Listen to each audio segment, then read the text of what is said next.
Welcome back, Sports Nation and my champions. This is Eric from CSN, and we're shifting our fantasy focus today to the Detroit Lions and taking a look at any draftable talent here on the team that looks like it's in yet another rebuild. So let's get to it.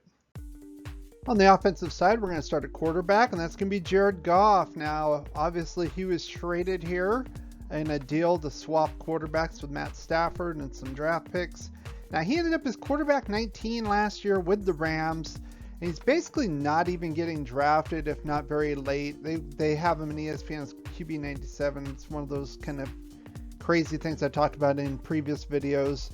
And to be honest with you, I would kind of stay away from him. I think he's more of a transition guy, obviously. They traded him away just as a placeholder for a couple of years till they get a new guy in. They got those draft picks. And frankly, he's not that good. And I mean, unless you're in like a 2 or 3 starting quarterback league, I would not even be looking his way, to be honest. Next guy I want to talk about is DeAndre Swift. Finished his rookie campaign at running back 18. He's being drafted near the end of the 3rd round here as running back 16. And now I do have a question with this. Now, obviously, with the change at quarterback, you have a downgrade here. Now, they did improve the line. They did re-sign Taylor Decker at left tackle. Ragnow's an above-average center. And then they drafted Penei Sewell to start at right tackle. I'm not so concerned about the line. What I am concerned is about, obviously, is the quarterback play, the downgrade there. But also, they also signed Jamal Williams from Green Bay Packers, formerly the Green Bay Packers. And he's a similar type guy. He's actually a little bit bigger than DeAndre Swift. And I think he's, you might be able to see a committee situation here, or maybe like a 60-40 split, 70-30 split with Swift. And that could affect his numbers as well. So kind of take it with caution with everything I said in this transitioning offense. And what I wanted to say alongside that is the wide receiver 1 on this offense right now on paper is Tyrell Williams. If you don't know, Kenny Golladay is gone. He went to the Giants in free agency. Marvin Jones Jr. is gone. He went to Jacksonville. Enter Tyrell Williams, formerly of the Raiders. Did not play at all last year due to a shoulder injury. And he is being drafted in the late rounds, wide receiver 74. And honestly, I mean, he's a decent guy. I would value him a little bit more in the standard leagues. Good kind of red zone touchdown scoring type guy if he's healthy, which I think he will be by now. But this offense is I think it's going to kind of be stalled, obviously, with the transition from Stafford to Goff. And, he's coming off an injury, new team. So we'll see. I would kind of stay away from him. If at anything, just kind of keep your eye on him in the waiver wire, because I don't even think he's going to be drafted in most leagues. Last guy I want to talk about at tight end is TJ Hawkinson. They spent a 1st-round pick on him 3 seasons ago. This is his 3rd year coming in. And he finished last year as tight end 5. He's going at the end of the 5th round, tight end 6.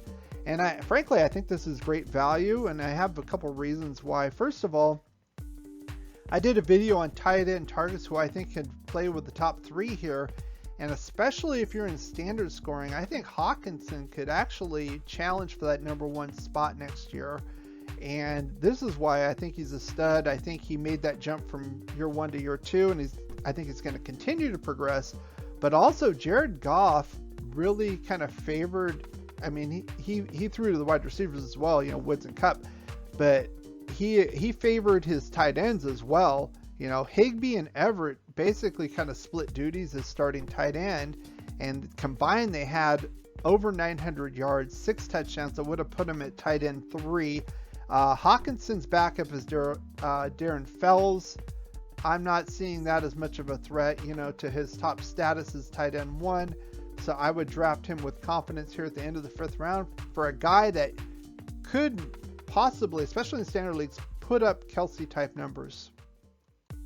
Now on the defensive side, the Lions finished dead last, and if they are being drafted, they're being drafted very late, 25th defense off the board. They do have some talent here. Akwara had double-digit sacks, but they only had a total of 24 sacks on the team, 7 interceptions, very low. They did bring in Michael Brockers, who had 5 sacks last year with the Rams, but they lost Everson Griffin, who went to free agency, lost 3.5 sacks there. Jamie Collins, stalwart in the middle, used to be on the Patriots, obviously. And then Jeff Okudah, they spent, coming into a second season, spent a high first-round pick, lockdown corner.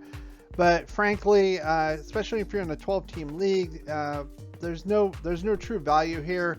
And couple that with Stafford leaving and an expected downgrade overall in the offense, this is a defense to just stay away from.